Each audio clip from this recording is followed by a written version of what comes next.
les autoroutes, une autoroute allemande, un échangeur des autoroutes allemandes, qui sont bien entendu les premières qui ont été faites en Europe.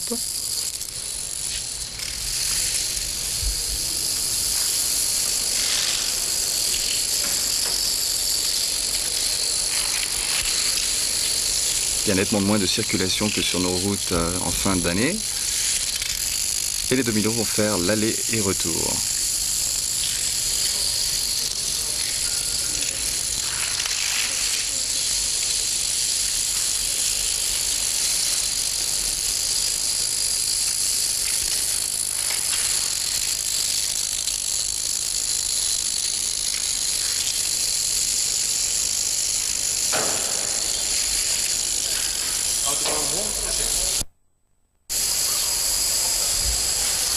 Et voici les dominos qui découvrent des baies. Mais oui, ce sont des baies, probablement comme Bavière. C'est une des régions d'Allemagne, puisque nous découvrons des bouteilles de bière derrière.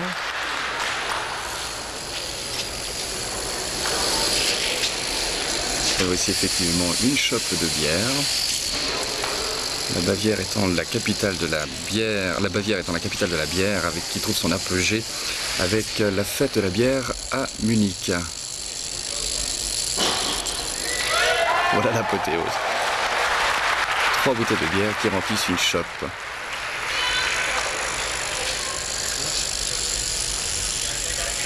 Pendant ce temps, on entend les 2 millions qui continuent à s'écrouler.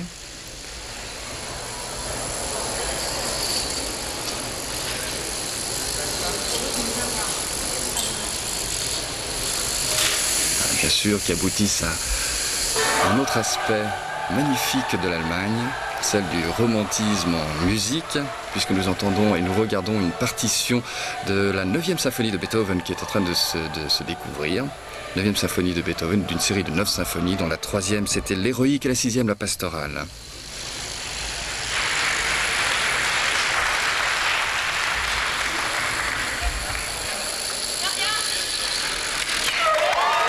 Et voici que nous arrivons dans un autre pays, et bien entendu le Danemark avec un des contes d'Andersen, qui est, on peut le deviner, le vilain petit canard. Pour mémoire, c'est l'histoire d'un oiseau qui est né dans une basse-cour, qui était très différent des autres canards qui étaient là. Il a été chassé pendant l'hiver, il mourait de froid pratiquement, mais au printemps, il s'est découvert être non pas un canard, mais un magnifique cygne. Très beau paysage que nous montrent ces dominos.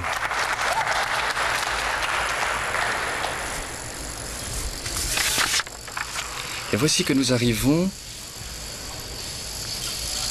à Legoland, qui est une attraction du Danemark. Le Lego vient d'ailleurs du Danemark. Le mot danois Legot veut dire joue bien. Et on voit ces navettes spatiales, ces trains. Ah, une panne.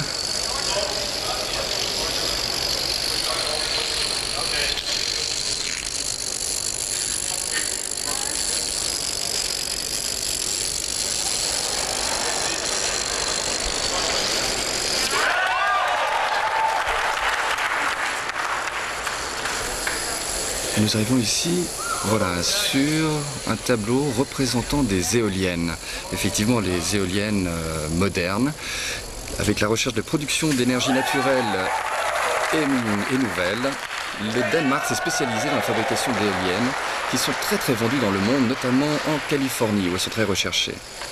Et là, nous aboutissons à la mer Baltique, bien entendu, la mer Baltique, bordant les côtes est du Danemark, avec un bateau qui s'enfonce et qui fait sortir quoi donc? Et bien sûr, c'est la sirène de Copenhague. La sirène de Copenhague, pour mémoire, je rappellerai qu'il y a une copie de cette sirène qui se trouve sur le lac de Genève quelque part. Aussi, cette sirène au Danemark avait été décapitée et sa tête a été mise à prix. Elle a été rendue d'ailleurs que contre une très forte rançon. Et nous survolons maintenant un autre symbole du Danemark, c'est l'agriculture, avec des villages modèles et l'élevage de chevaux. Les chevaux et les vaches, d'ailleurs, dans ce pays, ont une particularité d'avoir une robe très beige.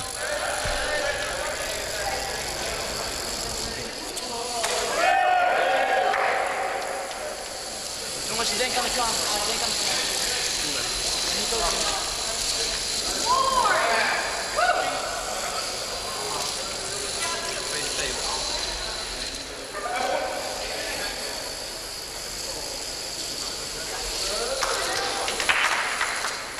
Vallenstijlen 100%.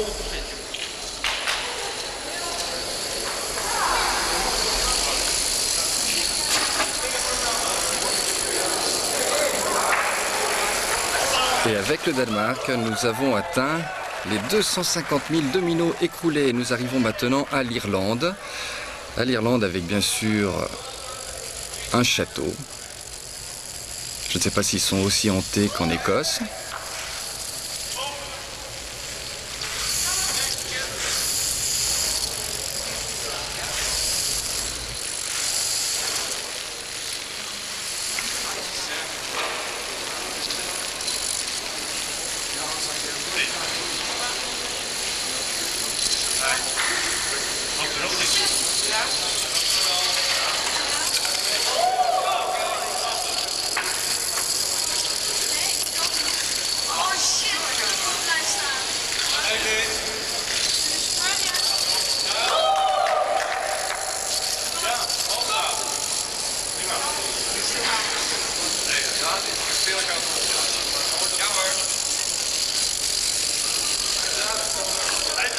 Le plus court chemin n'est pas toujours celui qu'on croit.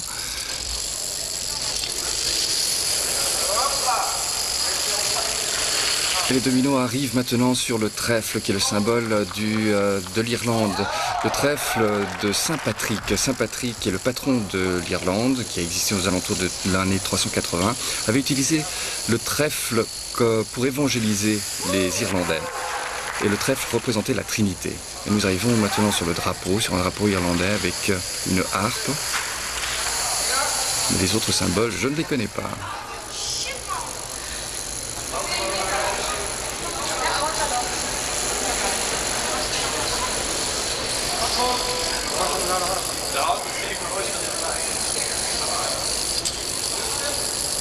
Voici les étudiants hollandais qui ont mis en place tous ces dominos.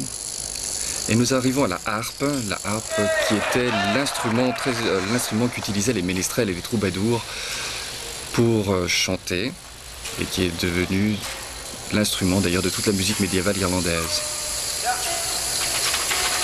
Et cette harpe nous fait la gamme. Et bien sûr, nous ne pouvions pas terminer l'Irlande sans un hommage à Stephen Roche, prodigieux cycliste qui a réussi des prouesses cette année en remportant le maillot jaune pour le Tour de France, mais avant cela le maillot rose pour le Tour de l'Italie, et enfin le maillot arc-en-ciel pour le championnat du monde des cyclistes sur route. Que voici d'ailleurs, ces trois maillots. Et nous changeons de pays. Nous arrivons en Grande-Bretagne. En bas à droite s'inscrit le nombre de dominos qui sont déjà écoulés. C'est la traversée de la Manche.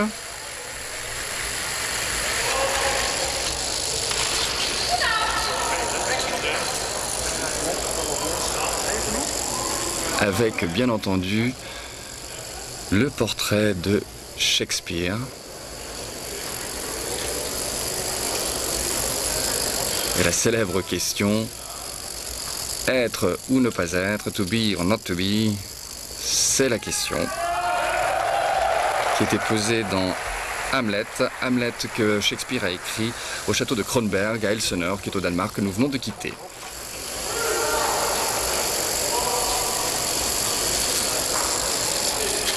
Et bien sûr, Big Ben, son célèbre carillon. Non, nous ne l'entendrons pas.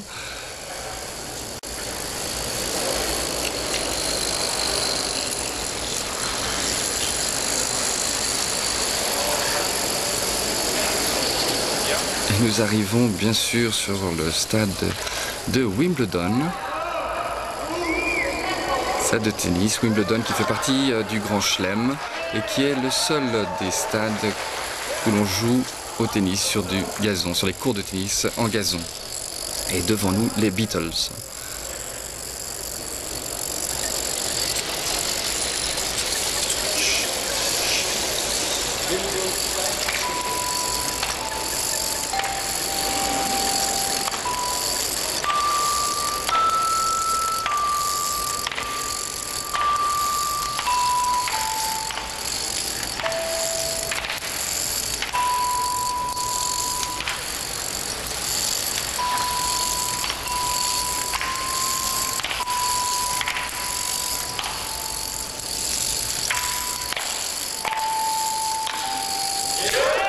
chaque domino faisant abaisser un marteau sur une note de musique, mais je n'ai pas reconnu le morceau qui devait être un des morceaux des Beatles. Et voici le célèbre Tower Bridge.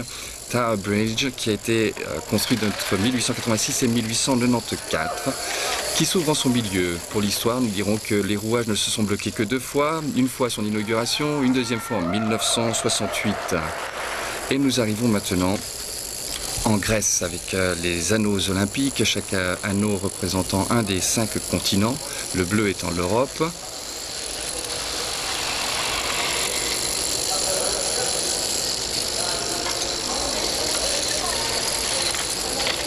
Le jaune, l'Asie, l'Afrique en noir, l'Amérique, je crois, en rouge, et le vert, c'est pour l'Australie.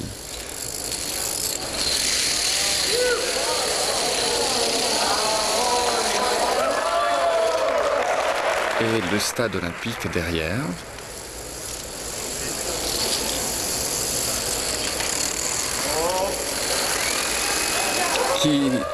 Les dominos allument la flamme du stade olympique. Nous voyons les gens sur le stade qui se couchent. Et les dominos passent à l'étage supérieur, relevant les 12 drapeaux de la communauté européenne.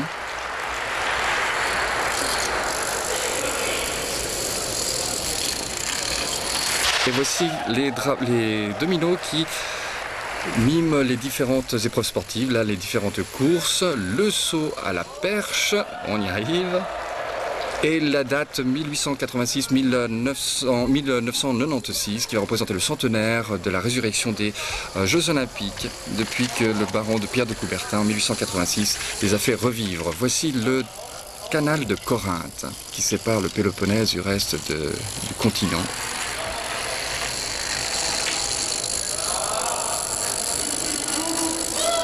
Traversé par une voie de chemin de fer. Ceci, ça doit être le buste de Hermès, le messager des dieux. Les moulins, bien sûr, de Mykonos, parce que ça, ce sont les paniers symbolisant les paniers qu'utilisent les moines du mont Athos. Je n'en sais rien.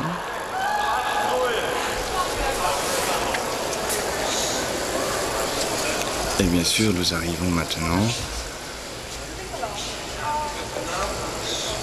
Je crois que la caméra cherche les dominos. Il y a 11 caméras qui couvrent cette surface de 2400 mètres carrés.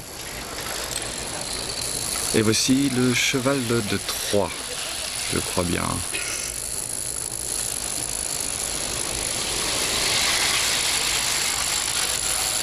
Alors là, on voit les dominos qui s'écroulent. Une miniature de caméra, une caméra miniature est posée sur un train électrique et qui nous permet ces vues extraordinaires.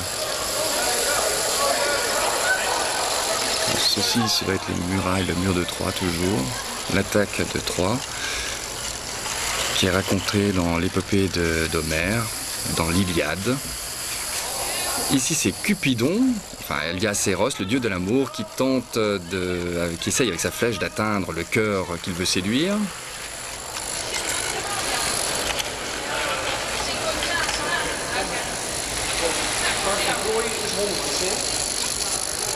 Là encore cette prise de vue depuis un train électrique. L'Odyssée qui est le 2e volume de cette épopée d'Homère.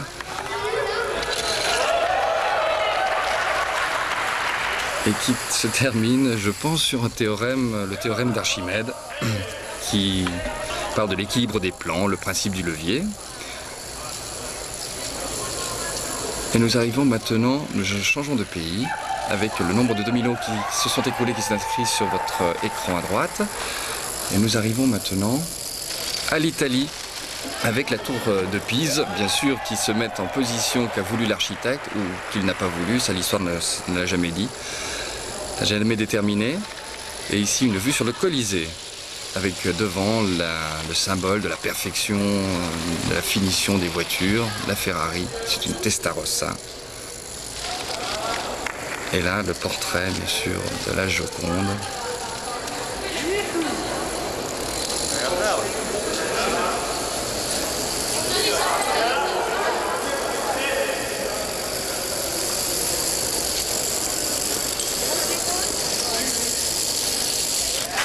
Oh, fantastique. Oh là là, quel dommage, il y a une rangée qui ne s'écroule pas.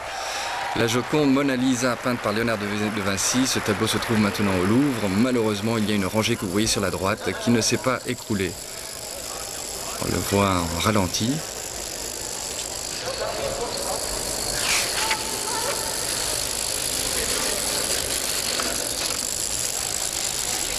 Il a fallu 2 mois à une équipe d'étudiants hollandais, je crois français aussi, pour installer tous ces dominos. Ici, c'est le Vésuve, le Stromboli ou l'Etna, au choix. Et cela se passe au musée de vieilles voitures et des motocyclettes de Rosmalen, en Hollande.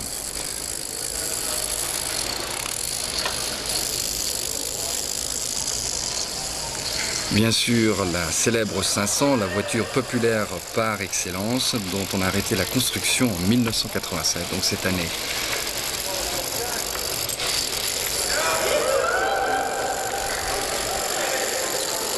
Et voici un footballeur. Alors qui est-ce? Je n'en sais rien. Il a une tête de Maradona, mais avec le maillot du Milan. L'équipe de Milan. Maradona, ou est-ce que c'est Rivera? Je n'en sais rien.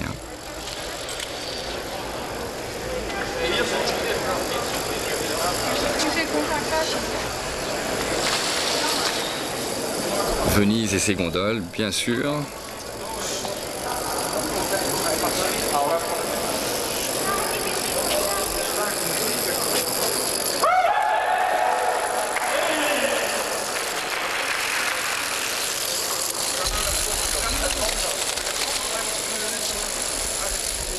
Et voici le panneau des 500 000 dominos écoulés.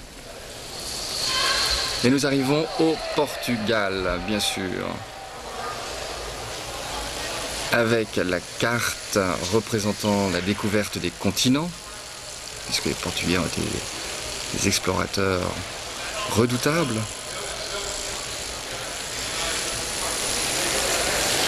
Avec devant nous la voile d'une des caravelles, bateau utilisé par ces explorateurs pour parcourir le monde.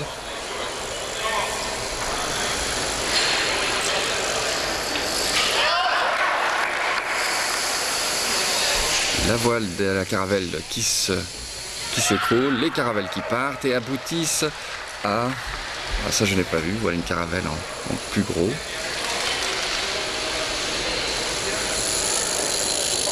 Qui arrive sur le continent indien bien sûr, que Vasco de Gama a découvert en 1497. En passant par le cap de Bonne-Espérance et qui a permis à l'Albuquerque d'établir de nombreux comptoirs. Et on arrive au Brésil, découvert lui en 1500 par le Pedro Álvares Cabral.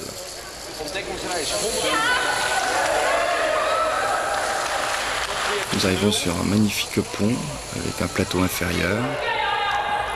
Est-ce qu'il se trouve à Lisbonne?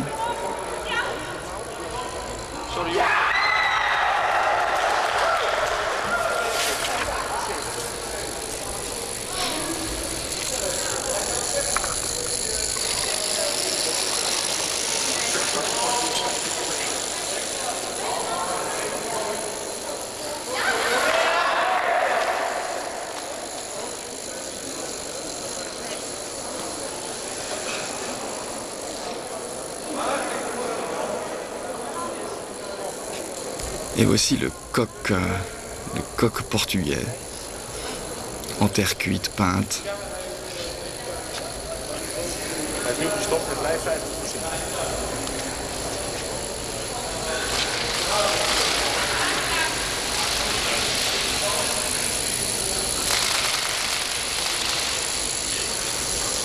Il y a un certain nombre de dominos qui ne se sont pas écroulés, mais ça fera partie d'un décompte final.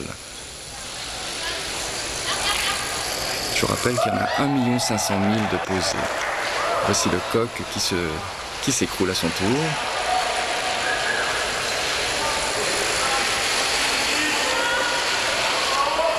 Vraiment très réussi.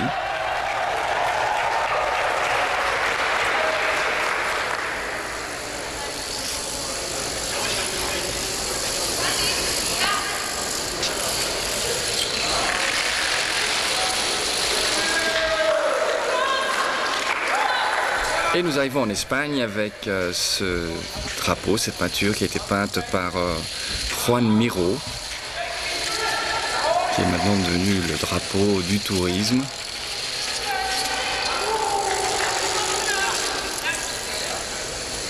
Et devant nous, les moulins et Don Quichotte et Sancho Panza, l'épopée célèbre de Cervantes. L'idéaliste au grand cœur, flanqué de son écuyer bourgeois réaliste, il se bat contre des chimères, c'est-à-dire contre des moulins. Ce qui est devenu aujourd'hui le Don Quichotisme.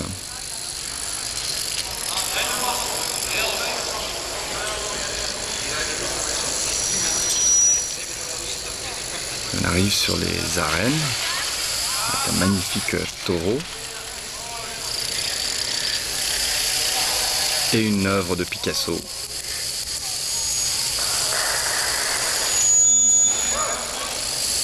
Un olé, le olé de la corrida. C'est un peu mélangé tout ça.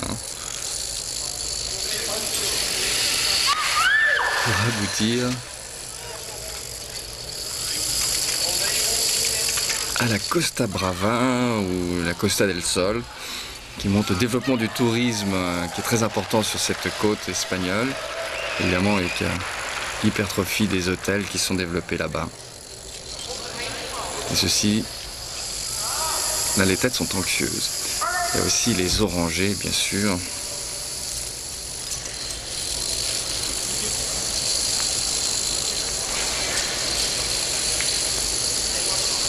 Une des grandes productions de l'Espagne, les oranges,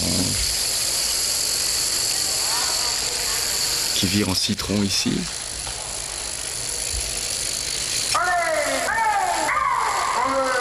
Et bien sûr le flamenco est représenté.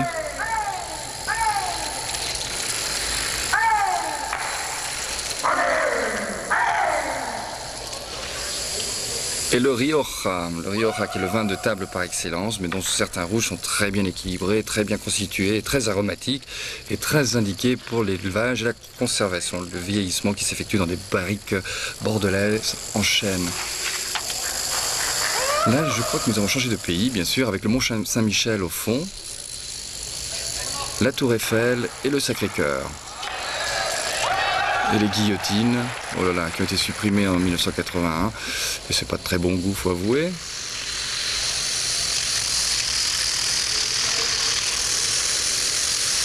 Le Tour de France.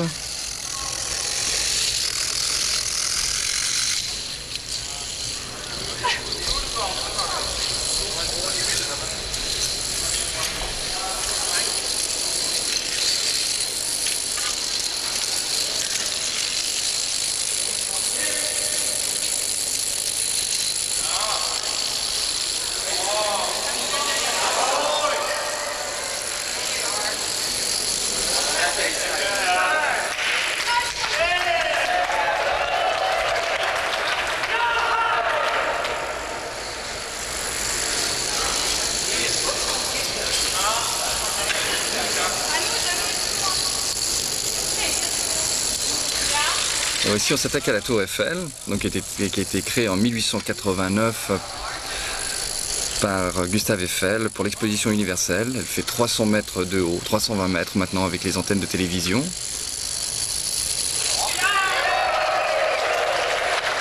Le Sacré-Cœur, qui se trouve sur le point culminant de Paris, sur la butte Montmartre, qui est à 130 mètres de hauteur, et qui a un campanile de 80 mètres de haut qui contient la Savoyarde, qui est la plus grosse cloche connue à ce jour.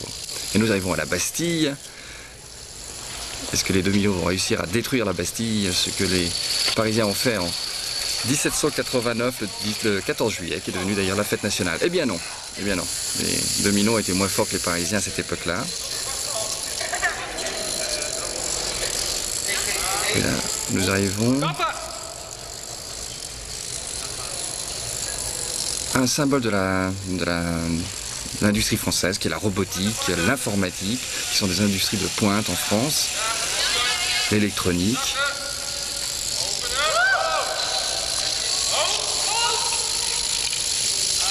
Bravo.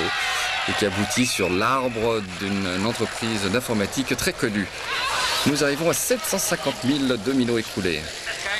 Et nous changeons de pays et nous arrivons au Luxembourg avec le château de Vianden. C'est un château du XIIIe siècle qui est fortement en ruine aujourd'hui, mais qui est célèbre aussi parce que Hugo a été 3 fois en exil, en 1863, Victor Hugo, 1863, 1865 et 1871.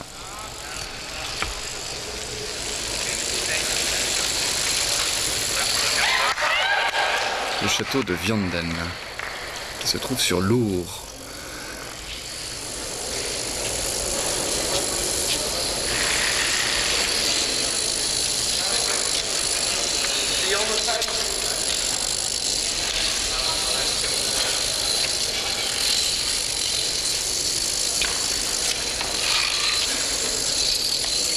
Avec un timbre commémorant le Parlement européen, puisque c'est là-bas qu'il se trouve, qui est un monument magnifique d'architecture, malheureusement qui a été prévu beaucoup trop petit, parce qu'il ne peut pas contenir tous les députés depuis l'élargissement du marché commun à 12 pays.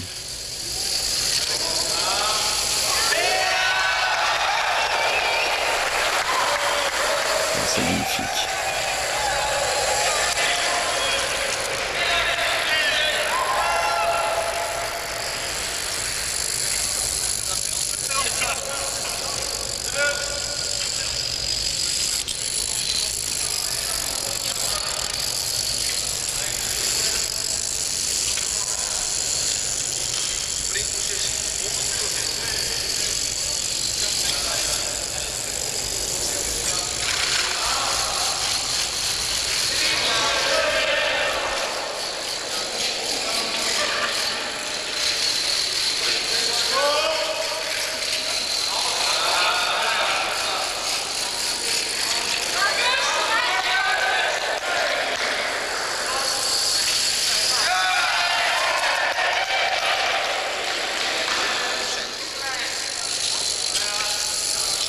Je dois avouer ne pas avoir reconnu la figure, mais enfin c'est très beau quand même. Et là nous arrivons au siège, bien sûr, au siège de Radio-Télévision Luxembourg, la RTL.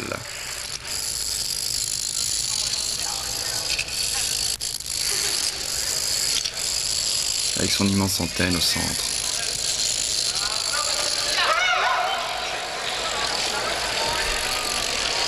Et si nous changeons de pays, nous arrivons en Belgique, qui est avec le E de la communauté européenne, puisqu'il y a beaucoup d'organes, notamment le Conseil des ministres qui se trouve à Bruxelles. Et ce E représente l'Europe. Avec ceci, je crois, ça doit représenter, bien sûr, les bâtiments de la communauté européenne, très célèbres, bien sûr. Un hélicoptère qui va se poser dessus.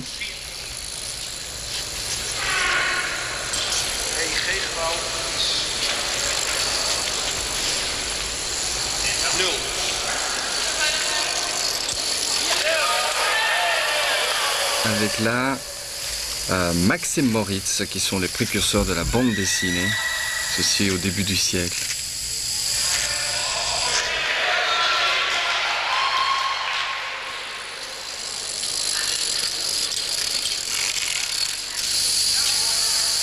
Les 12 étoiles de la communauté européenne.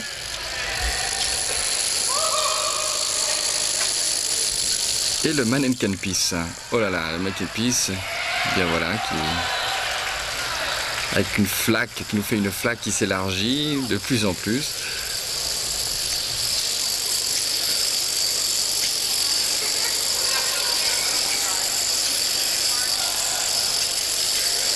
Le moins qu'on puisse dire, c'est qu'il avait une très grosse envie. Mais maintenant, le Manneken-Pis plus, comme disaient les Belges quand on avait piqué, quand on avait volé cette statue célèbre.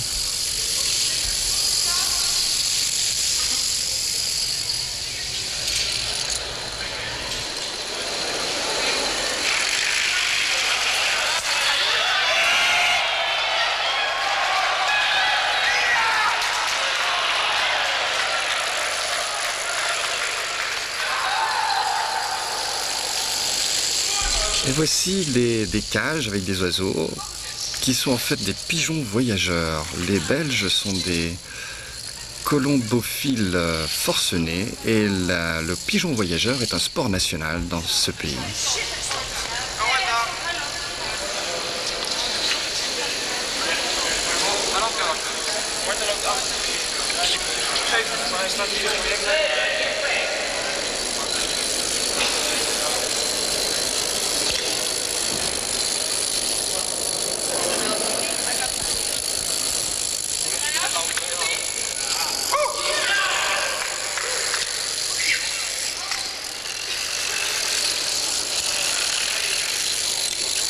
Et nous arrivons en Hollande. Nous voyons une vache qui pond un fromage hollandais, celui qui est sympa à tous les repas probablement.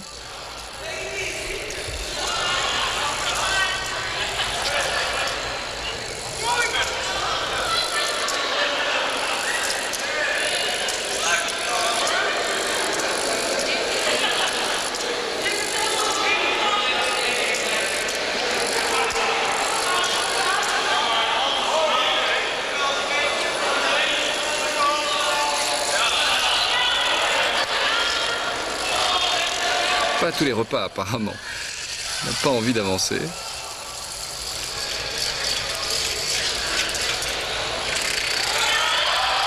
Et ce kaléidoscope que nous voyons maintenant, sorte de kaléidoscope, représente en fait, ça doit représenter les disques compacts, puisque vous savez que la Hollande, avec cette grande entreprise dont nous tairons le nom, possède le brevet des disques compacts.